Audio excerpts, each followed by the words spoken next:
Well, I'm titling this video, this time it's different, it's way worse. Now remember, this is like the third or fourth I've been through.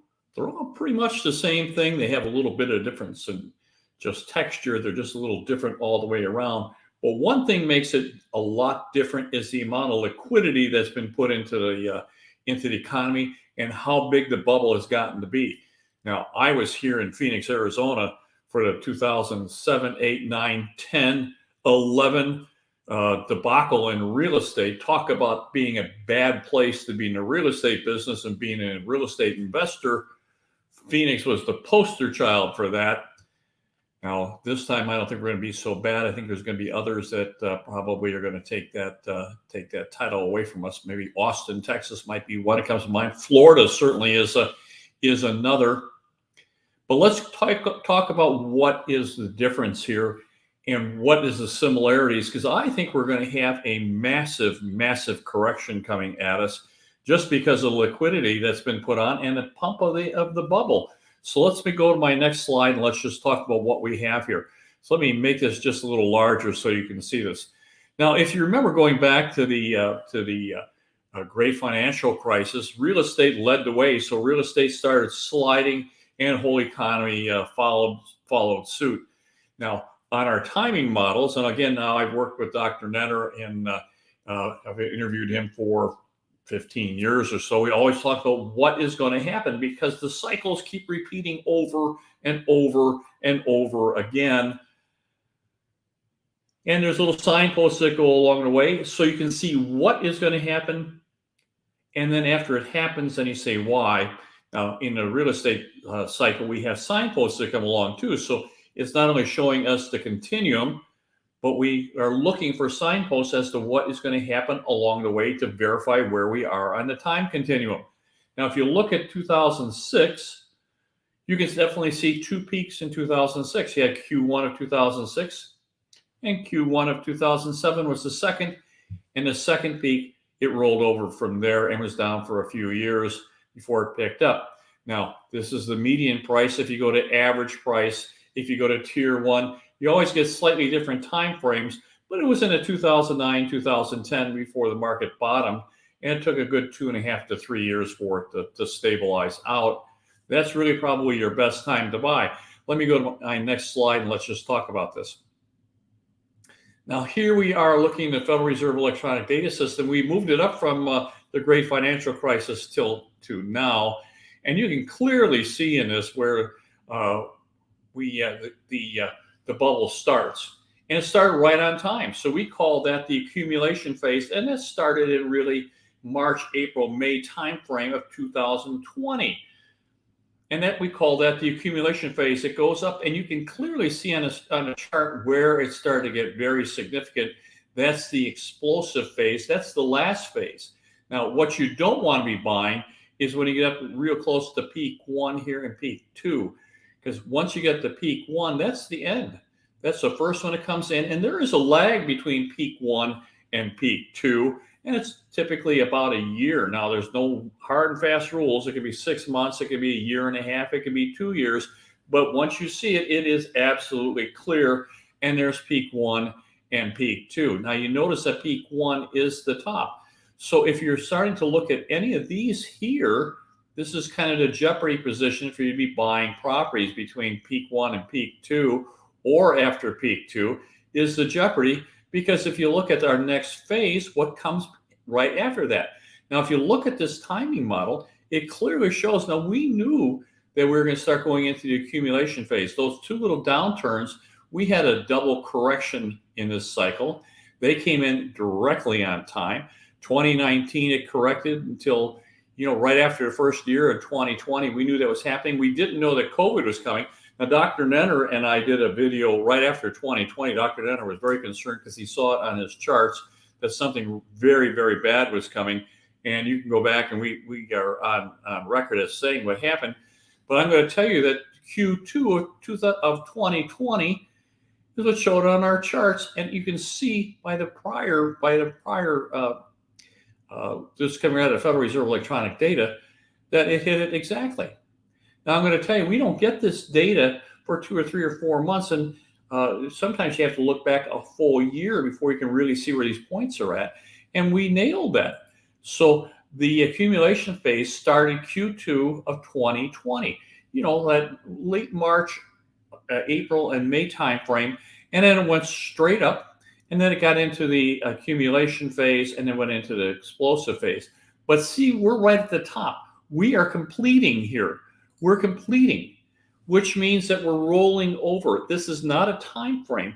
You can see where really the peaks are at, but it takes a while to get there. And that's where we're at. We're in this completion of the cycle. We're going to roll over at the top, and then we're coming down. And to our cycle, we're going to come down hard. Now, that is telling us what is going to happen. That's what our timing model is saying. So we are very, very cautious. Now, I get questions all the time because I wrote a very, very thorough book. It was our book that was our business model, and I put it together into a book form. And we would buy a property, 1 or 2 properties every year. That way we'd always get like dollar cost averaging, and we were accumulating a portfolio. And that's part of our strategy, is to buy 1 or 2 properties every year and be very careful what you buy. But you don't buy when the cycle is completing. We stay completely away from that. And there are going to be we've already identified 3 buying opportunities coming to us, but they're not yet. So this is the time frame that you can really, really get hurt buying a property, buying it at the wrong time. Because what you think is a good price can turn out to be way too much for this. Particular guys that are flipping. They buy a property for $400,000, think this is a $550,000 property. They put $75,000 into it and find out that it's not even a $500,000, it's a $465,000, and they lose money. This is how that happens, because this slope on the right side can move pretty doggone fast. Let me go to my next slide. Let's just take a look at this. I'm going to blow this up a little bit so you can see this. Now, I'm going to tell you the why. We've talked about the what. I'm going to tell you why in April and May of 2020 we entered into the accumulation phase and we started the final phases. Those are that's the most lucrative. You can make a lot of money then, but you have to get out. So here's the M1. So you can take a look. The M1 money supply includes those monies that are very liquid, such as cash, checks, and deposits and traveler checks. That's the M1 money supply. And M2 is less liquid, and it contains savings and deposits, certificate of deposits, and money market funds. But M1 is the most liquid. Let me go and let's take a look what happened in April of 2020 that coincided with our timing model. Look at this. You've probably never seen this. Now, this is coming right out of Federal Reserve electronic data system. And these are the dates that they came in. So in April of 2020 through May of 2020, 30 days. 30 days. Now, this is when the COVID's going on. Everyone's concerned. We don't know if this is going to be a worldwide epidemic or we're going to lose billions and billions and billions of people. The economies were shut down and they want to jumpstart the economy.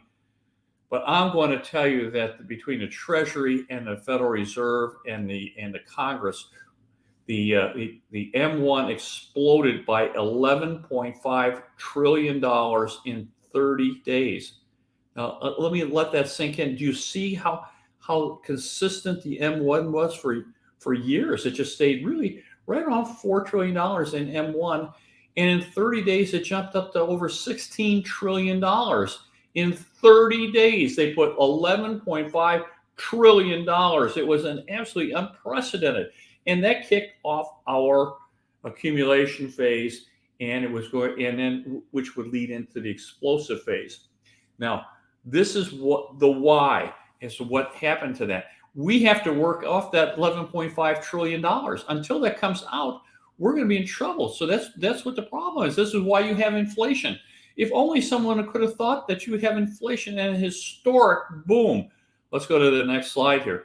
So here we are. July of 2020 is when it peaked at 20.588. So they put in a total of almost $16 trillion in about 18 months. Now you can see it's rolled over a little bit, and they've taken about $2 trillion out. But we have all this excess liquidity. You've been wondering why the economy isn't rolling over. Get all this excess liquidity. It's in the system.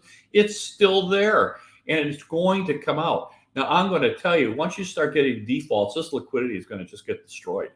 That's how you destroy this liquidity. So when you start seeing these office towers that investors are walking away from, and they're sticking to banks with 60 million, 100 million, $300 million in debt, they're just walking away from their properties. That just destroys liquidity. And that liquidity is going to come out, and we will probably have some kind of a credit event on that. So let me go to my next slide here. Now, this explains this even better. It's the typical boom bust cycle. So can you see the liquidity bubble on this? Can you see the liquidity bubble? So you can see that they're draining from the banks the liquidity to it, and they're taking out about $100 billion a month. Now, they were taking all that out, and of course, once you start taking liquidity out of the economy, you start slowing it down pretty radically, because the liquidity is just like gasoline in your car. I mean, it is just pure fuel. It's like jet fuel. So you put liquidity in, and the economy explodes. That's why once you knew that the liquidity was injected into the system, everyone should have known that all the markets, all the asset classes were just going to explode. That's the same thing. It's the same process in reverse, because they are taking it out, and we are going to remove the bubble. Now you can see that one straight vertical line where the banks got themselves into trouble. The policy response is for them to go ahead and just flood the economy with money. At that time frame, they put $500 million in 1 week. 1 week. And of course, they got the appropriate response. The economy picked up. We've enjoyed the stock market, but now they're taking money back out. Let me go to my next slide. Let's just take a look at that. Now, Daniel Liberto wrote this beautiful piece. He just made a definition talking about asset bubbles. Asset bubbles are especially devastating for individuals and businesses who invest too late. They're the last ones in. They've seen all their friends get in. This happened to Sir Isaac Newton, during the tulip bubble, which was, until we got to the great financial crisis, one of the largest bubbles ever.